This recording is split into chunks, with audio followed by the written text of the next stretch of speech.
যারা সালিশি মারতে বেশ বসেছো, সালিশি মারতে বসেছো না, যে সেবিকার মুখে মানায় না, মঙ্গলা মা ঠান্ডা হও, এ কতদিন সহ্য করবে? সহ্য করবে? তার সন্তানকে বলছে, সন্তানকে এর আগেও আমি এটা শুনেছি এই কথাটা, যে ওই যে বয়স্ক একজন ভদ্রলোক সাধু সন্ন্যাসী মতো উনি যিনি আছেন, তার সাথে মঙ্গলা মায়ের একটা সম্পর্ক করে দিয়েছে এরা, এবং সেই সম্পর্কের জেরে তার গোপাল জন্ম নিয়েছে। আচ্ছা, কে সহ্য করবে গো? কে সহ্য করবে? তুমি যারা দেখছো আমার ভিডিও, তোমরা একবার নিজেকে ওই মঙ্গলা মায়ের জায়গায় একবার বসিয়ে দেখো তো। বুঝতে পেরেছো কি বললাম?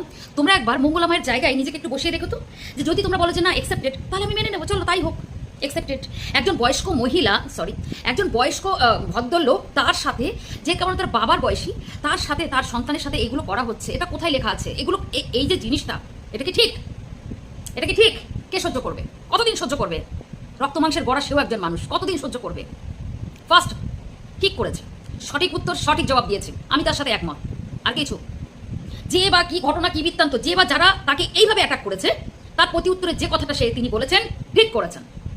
আর বাকিটা আমি বললাম না, বাকিটা তখনই বলবো, আরো সময় আছে, ঠিক আছে? নেক্সট